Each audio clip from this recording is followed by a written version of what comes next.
amanhã, quando a gente falar em escorbuto, que é a deficiência da vitamina C, vocês vão entender que os níveis que estão ali no exame de sangue, para você ficar mais baixo do que está ali, aquilo e a IDR, né, que é a dose recomendada diária de vitamina C, ela te coloca livre de escorbuto. Tá, ninguém quer ter escorbuto, que é a deficiência de vitamina C, aquela doença dos marujos, a gente vai falar sobre ela amanhã. Mas a gente quer ter o melhor efeito que a vitamina C possa fazer no nosso corpo. E a gente já vai ver qual é, tem a ver com colágeno, vocês sabem. Então a gente precisa ter valores ideais de vitamina C no plasma para poder chegar nessa derme, tá?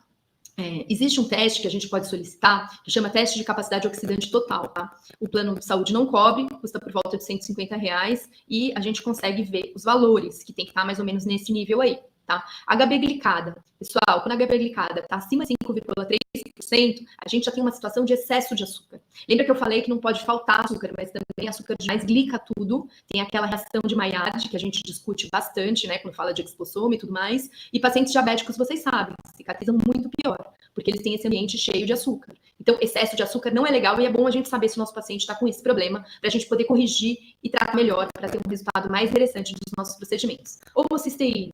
Homocisteína tem que estar abaixo de 8, tá? Eu vou discutir isso mais para frente com vocês, para vocês entenderem melhor, vocês vão entender isso ainda nessa aula. O zinco, que tem que estar em doses ótimas também, falta de zinco é péssimo para a pele que está regenerando. Ferritina, maior que 50, tá? Ah, mas não era maior que 30? Sim, mas você não quer uma pele? Então, a ferritina tem que estar ótima. Ou maior que 100 se o paciente estiver inflamado. Lembrando que se o paciente está inflamado, com a proteína C reativa ultrassensível elevada, a gente não vai ter um bom resultado dos procedimentos, porque a inflamação, ela consome muito de tudo aquilo que a gente dá, e a gente não tem o melhor colágeno do mundo quando está inflamado. É bom desinflamar antes de fazer o tratamento, tá? Vamos lá. Água, deixa eu ver se eu falei tudo. A B12 tem que estar maior que 490, tá, pessoal? E eu vou explicar por quê também. Água, não tem uma recomendação padronizada para a pele. O que a gente sabe, né, dos estudos e tudo mais? Que é impossível você calcular 35 ml por quilo de peso e observar a cor da urina. O zinco atrapalha a absorção do cobre, do cálcio e do ferro. Todos eles competem entre si. Por isso que não é legal a gente dar dose alta de nada sem a gente saber exatamente o que a gente está fazendo, tá? Tudo isso tem que ser consumido muito longe um do outro. O cálcio e o ferro também brigam entre si. E aí, como que a gente tem que ter essa cor de urina? Essa cor da urina, ela não pode ser muito clara, e ela, né, não pode ser uma água, porque você bebeu água demais, mas ela não pode ser muito concentrada, isso significa que você está desidratado. E conforme a gente vai consumindo mais água, a gente vai percebendo a sede. Porque na correria do dia a dia, ainda mais com essas máscaras, né? Nós que somos médicos ainda, estamos trabalhando com máscara muitas vezes, a gente esquece de beber água. Então a gente sente literalmente na pele essa desidratação. Comecem a beber mais água, a vida de vocês vai mudar, tenho certeza, tá? Proteínas, gente. Proteína serve para crescimento, serve para fazer o tecido de granulação crescer nas nossas feridas, produzir colágeno, a síntese da matriz extracelular. Sem proteína a gente não faz nada disso, a gente não cicatriza, tá? Então, eu sei que a maior parte das pessoas que está nessa aula, até por conta do tema, deve fazer estética, mas quem faz cirurgia também precisa desse conceito, porque senão as cirurgias que a gente faz não cicatrizam, tá? Idealmente, a gente precisa de 1,4 grama de quilo de peso, porque a pele é um tecido periférico. Se a gente consumir menos do que é recomendado, né, porque assim, a faixa de recomendação de proteína é de 0,8 a 2 gramas por quilo de peso. E aí a gente tem uma série de recomendações dentro disso, do que seria melhor. Para a pele, o ideal é você ficar hiperproteico, por volta de 1,4 gramas por quilo de peso, porque ela é um tecido periférico. Então, as coisas não vão chegar primeiro para a pele. Elas vão chegar no músculo, no fígado, no pulmão, em todo lugar, e na pele por último. Então, você precisa garantir um bom aporte proteico para que a pele receba essa proteína, tá? A gente tem aminoácidos específicos que participam desse tipo de cicatrização. Então, a arginina, porque ela participa da síntese de colágeno, da produção de óxido nítrico, que é importante para a cicatrização da pele. A gente tem a prolina e o glutamato, que aumentam a síntese de colágeno nos fibroblastos, e a glutamina, que vai produzir energia e síntese de nucleotídeos, ela também melhora a barreira do intestino, melhora os enterócitos e melhora o desempenho de fibroblastos e macrófagos. Os carboidratos são super importantes, né? A glicose é a fonte primária de energia para os queratinócitos. A falta de glicose pode comprometer a função de barreira da pele e também a produção de glicosamiloglicanos, como eu falei para vocês no caso do ácido hialurônico, né? E a gente tem que os carboidratos são péssimos, e tem gente que, eu carbo, não posso, isso é um carboidrato, mas a gente tem carbos e carbos, a gente tem bons carbos e a gente tem péssimos carbos. Então, quem são esses bons carbos e quem são esses péssimos carbos, tá? O excesso de glicose, ele vai atrapalhar na diferenciação e na proliferação dos queratinócitos e fibroblastos dérmicos, por isso que a gente pede HB glicada, até para entender isso. Mas a gente tem aqueles carboidratos que tem proteína associado, que são os grãos, as leguminosas, né? A gente tem o amido resistente, que está presente, por exemplo, na batata doce, na mandioca. A gente tem frutas que são mais difíceis, que tem esse amido resistente, como é o caso da banana. A gente tem os cereais. Então, tudo isso são produtos naturais que vão conferir o carboidrato de uma forma mais tranquila para o corpo, sem aumentar tanto o índice glicêmico. E a gente tem essa dieta ocidental, que é rica em açúcar, frituras, gordura saturada. Isso daí é ruim mesmo.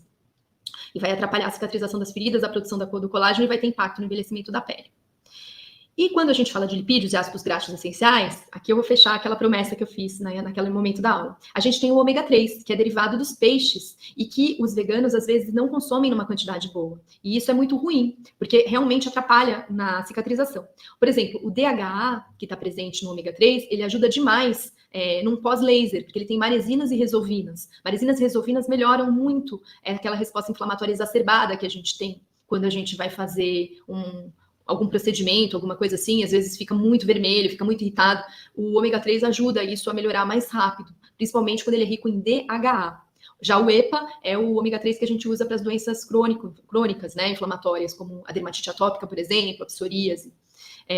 Além disso, as ceramidas em doses ótimas vão ajudar na reparação das membranas celulares, na barreira cutânea. E para a gente fazer esse tipo de produto, a gente precisa ter consumido as gorduras também, né? E as gorduras boas.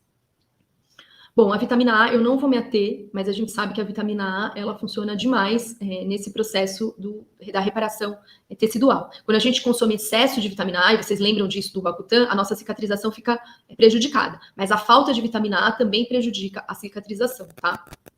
O complexo B é super importante a gente correlacionar como cisteína, principalmente B6, B9 e B12, tá? O piridoxal, ou piridoxina 5-fosfato, né? O B9, que é o ácido fólico, e a B12, que é a metilcobalamina, ou a cianocobalamina, como vocês quiserem, ela está correlacionada com cisteína. Então, por quê? Porque essas... e eu vou discutir isso melhor com vocês mais para frente, tá? Quando a gente for falar do complexo B. A B12... A B6 e a B9, elas vão reciclar essa homocisteína. E aí, se você não tem esses elementos, se você não tem essas vitaminas, a homocisteína vai se acumulando. E ela é um metabólito tóxico, que tem consequências, né, na inflamação crônica de baixo grau.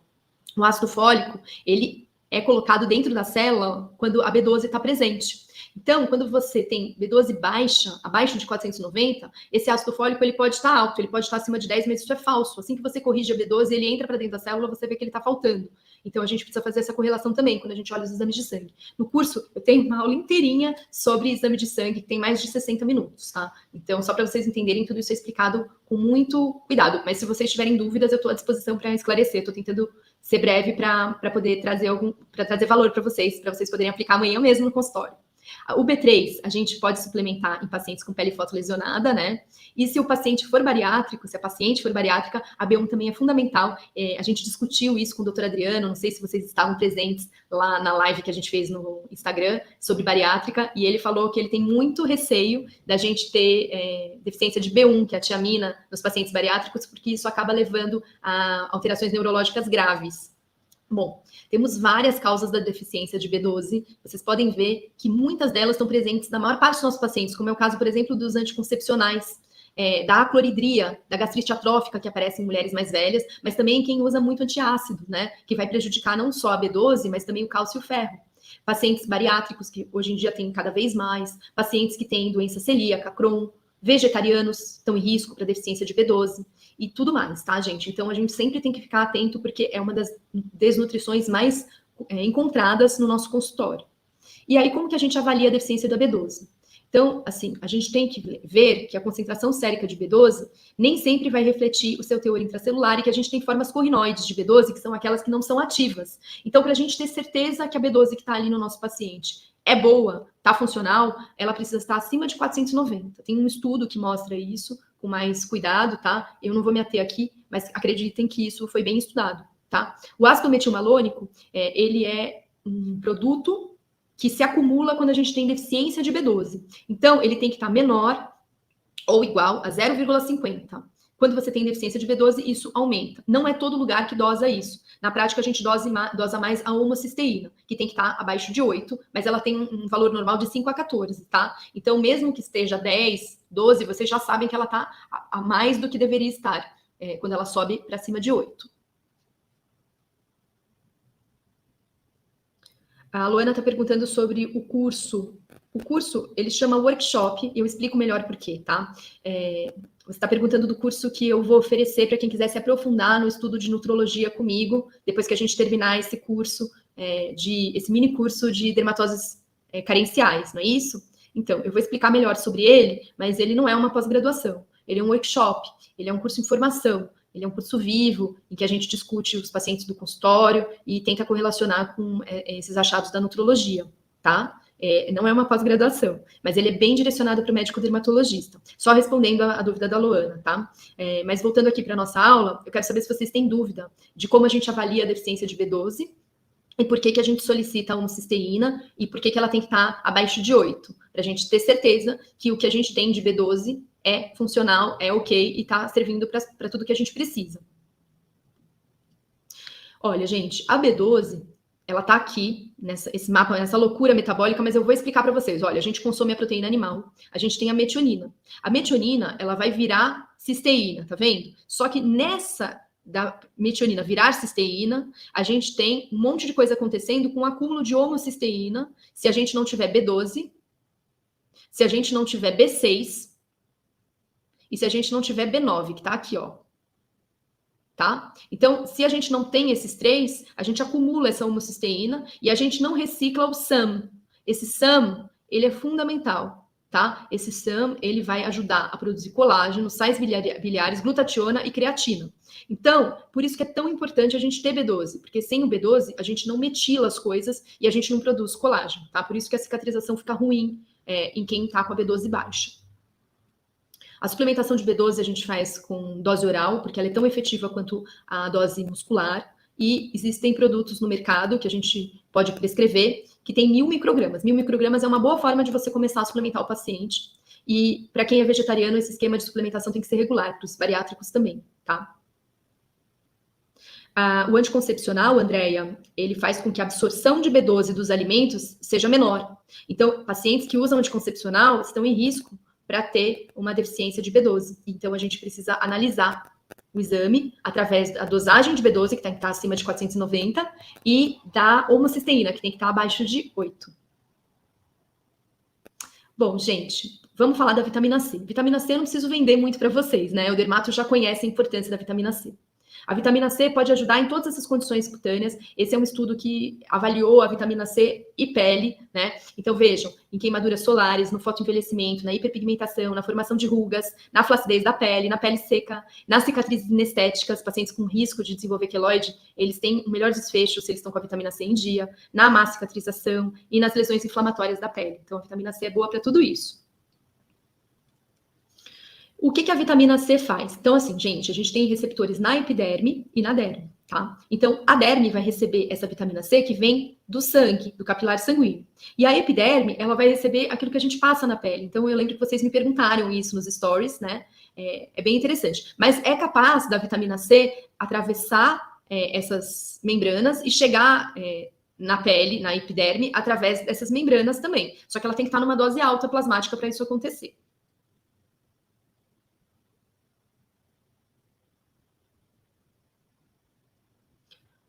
Peraí, eu vou dar uma pausa aqui na vitamina C, porque vocês estão com muita dúvida da B12 ainda. Deixa eu ver. Pacientes em terapia de reposição hormonal também têm deficiência de B12? Podem ter. Quais são os efeitos do excesso de B12? Nenhum efeito colateral do excesso de B12. Agora, existem algumas coisas que a gente tem que prestar atenção em quem tem B12 alta e não fez suplementação, tá? Isso a gente discute no curso também. Mas só para vocês terem uma ideia, pacientes com artrite reumatoide podem ter valores altos de B12 sem suplementação. Pacientes que têm alguns tipos de câncer também podem ter B12 alta sem suplementação. Mas a B12 alta não causa nenhum desses males. A B12 alta, ela não tem nenhuma repercussão. É melhor ter a B12 alta do que a B12 baixa. Para baixar a homocisteína, basta suplementar B12? Não, Lilian. Infelizmente, não. Porque, como você viu, a homocisteína ali, ela depende da B12, da B6 e da B9, tá? Então, a gente precisa suplementar muitas vezes as 3. E se nada disso funciona, a gente parte para outras vitaminas do complexo B. Mas isso é raro de acontecer, tá? Dá para suplementar B12 de forma oral para pacientes com bariátrica? Dá sim, Ellen.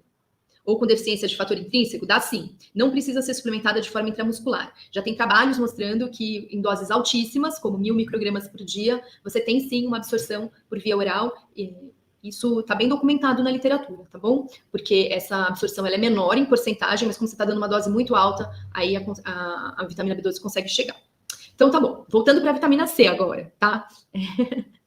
Voltando para a vitamina C, eu mostrei para vocês que a vitamina C tem receptores na epiderme e na derme, né? E que o ácido ascórbico chega através dos capilares sanguíneos na derme e pode, através de comportas, chegar na epiderme, ou a gente pode passar direto na epiderme através dos produtos tópicos.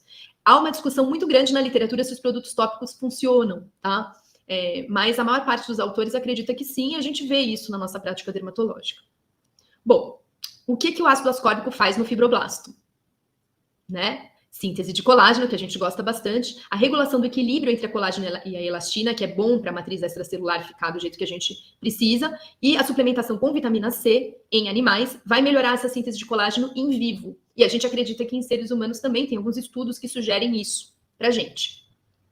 Os queratinócitos têm a capacidade de acumular altas concentrações de vitamina C. Isso vai ter influência na expressão gênica de enzimas antioxidantes e vai ajudar na organização da barreira cutânea, porque vai acumular os fosfolipídios ali, vai ajudar a formar o extrato córneo e diferenciação epitelial. Além disso, a gente tem que a vitamina C vai proteger a pele dos radicais livres, né, que aparecem com a exposição à ultravioleta.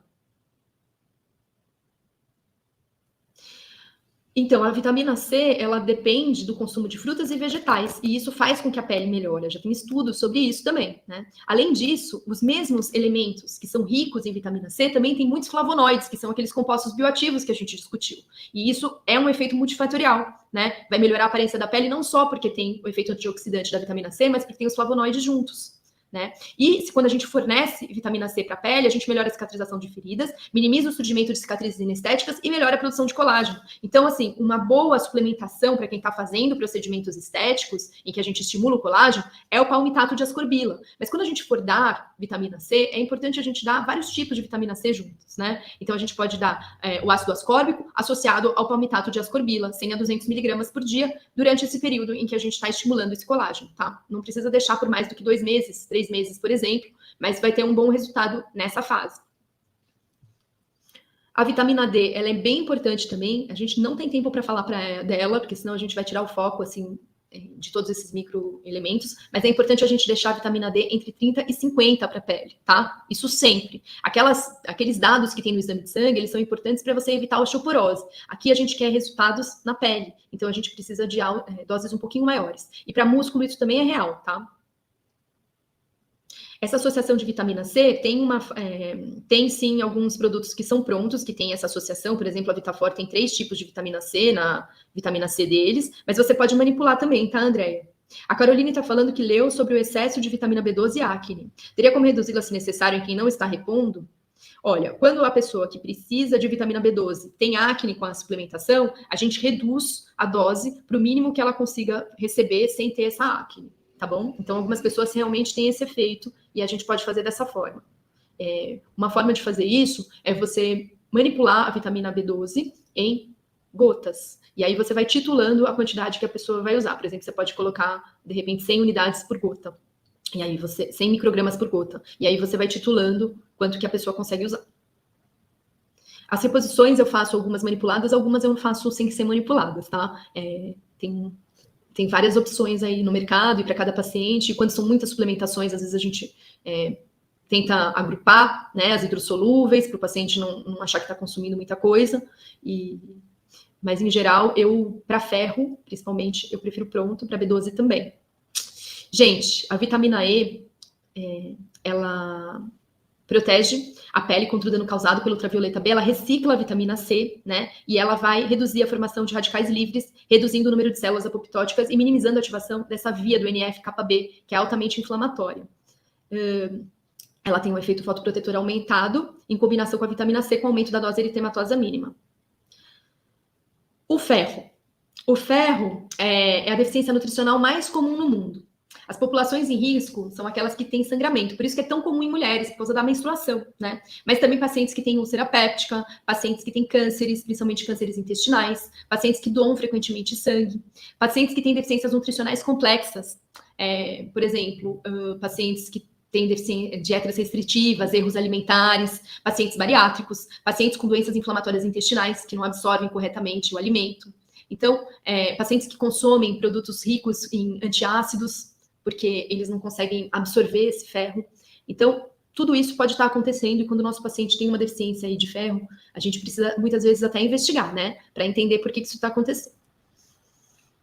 É comum em mulheres gestantes, muitas vezes no pós-parto a gente vê pacientes que carregaram essa deficiência de ferro por toda a gestação. Crianças por aumento da demanda, crescimento e tudo mais, na doença cardíaca congestiva, e se diz que vegetarianos têm que ficar atentos para a deficiência de ferro, por causa do ferro M, da carne e tudo mais, mas a grande verdade, pessoal, é que vários estudos já mostraram que os vegetarianos têm a mesma deficiência de ferro do que os onívoros, tá? A ferritina tem que estar acima de 50, quando a gente pensa em pele, quando a gente pensa em estímulo de colágeno. A ferritina é uma proteína de fase aguda que vai aumentar quando o paciente está inflamado. Então, quando a proteína C reativa ultrassensível está alta, então essa ferritina tem que estar aumentada, ela tem que estar para cima de 100, senão o paciente também tem deficiência de ferro. E aí a gente tem que tomar um cuidado louco para suplementar paciente inflamado com ferro. Eu sempre peço ajuda dos universitários nesse momento, porque eu acho complexo, a gente pode piorar a situação, tem horas e horas para dar ferro, às vezes o paciente nem recebe esse ferro não chega lá, porque existe uma proteína no fígado que chama hepcidina, que bloqueia a entrada de ferro quando as células estão, por exemplo, infectadas, quando tem uma inflamação muito importante acontecendo, para que esse ferro não piore a situação inflamatória.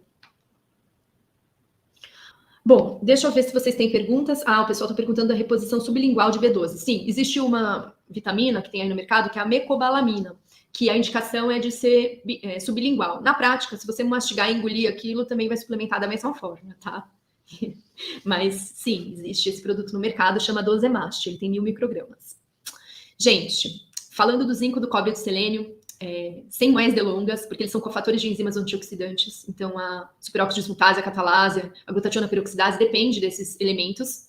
O zinco é bem difícil de bater meta diária, tá? Então a gente sempre está limítrofe na prática. Então a gente tem que ficar atento para isso. É muito comum um idoso que começa a consumir uma dieta muito parecida, né? Baseada em batata, arroz, macarrão, desenvolver deficiência de zinco. Então a gente tem que ficar atento para isso. A suplementação deve levar em conta que a gente precisa deixar 15:1 com cobre, tá? Especialmente quando você dá doses altas, acima de 450 miligramas. Então, a gente divide a quantidade de zinco que a gente quer dar por 15 e suplementa o cobre junto, tá? O selênio, as doses recomendadas diárias são de 55 microgramas ao dia, e a toxicidade ocorre a partir de 400 microgramas por dia. Detalhe, a castanha do Brasil pode ter uma quantidade de selênio acima da recomendação diária. Dizem, inclusive, que dependendo das castanhas que você consome, você tem 900 vezes a dose recomendada diária em uma castanha. Então, a gente não deveria consumir mais do que 5 por dia. Eu sei que na prática isso não existe, mas consumir todos os dias grandes quantidades de castanha podem levar à selenose, que é uma toxicidade que a gente consegue ter pela alimentação, tá? Bom, então, voltando à pergunta que a gente fez no começo da aula, por que acontece má resposta ao estímulo do colágeno? Geralmente, má adequação nutricional. O pessoal fala, mas eu como bem. A gente já viu que a maior parte das pessoas não come bem, tá? Então, é importante a gente checar se existe deficiência de proteínas. Como que a gente checa se tem deficiência de proteína? Fazendo, na prática, um recordatório do que o paciente consumiu. Perguntando quais foram as refeições, quais foram as ingestões, e idealmente colocando isso num programa, num software. A gente pode contar com a ajuda de uma nutricionista para isso também, para entender se esse paciente está ou não está consumindo proteína. Quando você conversa com o paciente e vê que tem pouca proteína na dieta dele, a gente pode suplementar esse paciente com whey protein, por exemplo, ou com proteína de origem vegetal, tá? Para a gente garantir, principalmente quando a gente vai fazer o nosso procedimento, uma melhor resposta ao tratamento. Reparem que os estudos que a gente mostrou no começo da aula, eles não são bem feitos, eles não são bem conduzidos. Mas mesmo com toda essa quantidade antioxidante que a dieta vegetariana tem, os vegetarianos responderam pior ao tratamento, provavelmente por falta de proteína e falta de B12. Então tenham isso em mente, né? A gente precisa sempre pensar nessas coisas que são fundamentais para a gente ter uma boa resposta no nosso consultório. Proteínas, ferro e B12. Então, vê se a ferritina está baixa, entenda por quê. Veja se a B12 está abaixo de 490, suplemente seu paciente. Veja a HB glicada e, principalmente, pergunte se está acontecendo deficiência calórica, tá? Então, como que a gente checa a deficiência calórica? Está tendo perda de peso? Se está tendo perda de peso, vai ser muito difícil ele ter a melhor resposta que ele poderia ter ao colágeno. Não estou dizendo que ele não vai responder, mas ele poderia responder, ou ela poderia responder muito melhor se não estivesse perdendo esse peso, tá? Isso é bem importante.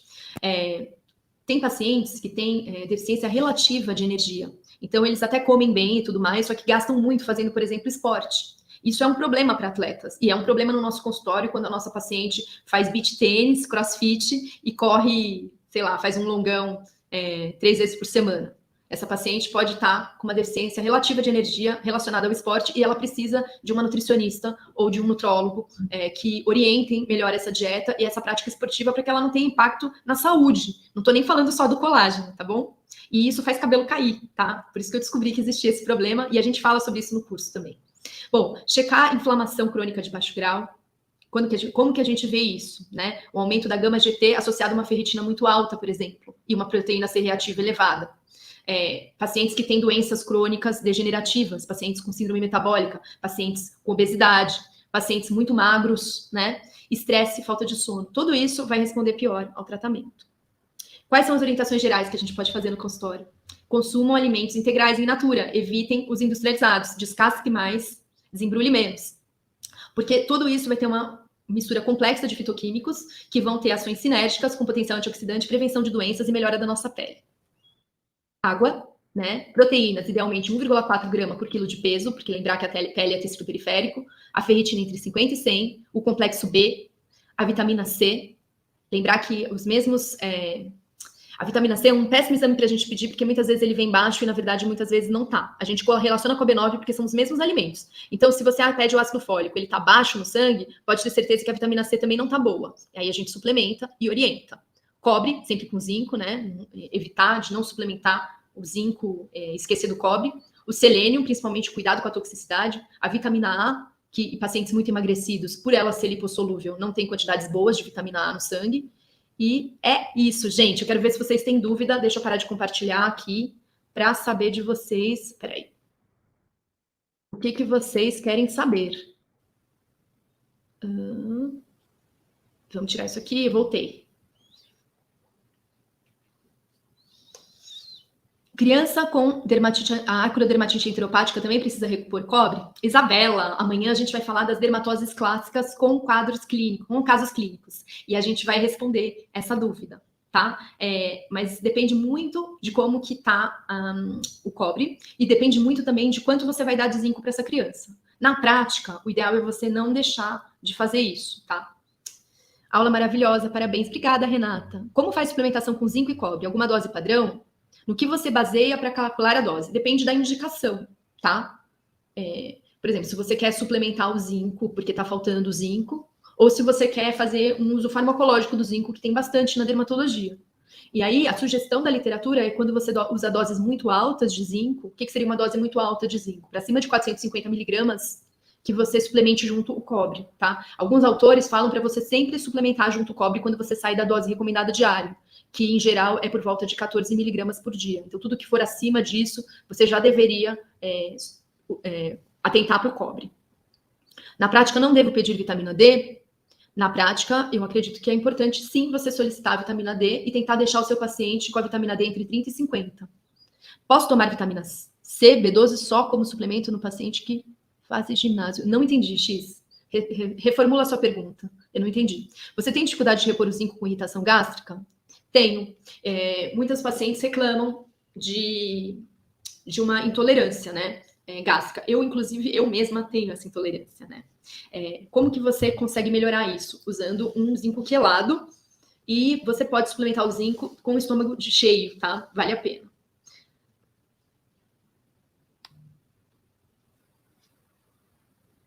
Peraí, gente, eu não tô conseguindo ler vocês. Você tem dificuldade... Peraí, deixa eu exibir aqui, eu consigo ler. Você tem dificuldade de repor o zinco com irritação gástrica? Eu já respondi essa. Deixa eu ver se eu consigo responder essa. Posso tomar vitamina C, B12 só como suplemento no paciente que faz ginásio. Não entendi.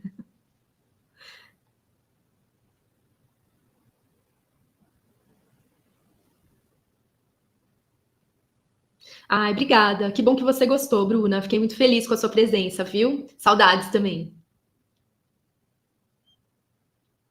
Olha, gente, a aula de amanhã tá maravilhosa. A gente vai falar sobre as dermatoses clássicas. A gente vai recordar essas dermatoses clássicas carenciais, que a gente quase nunca fala. A gente estudou para a prova de título, né? E a gente vai responder a seguinte questão: será que em 2022 ainda existe kwashiorkor? O que vocês acham? Me contem o que vocês acham.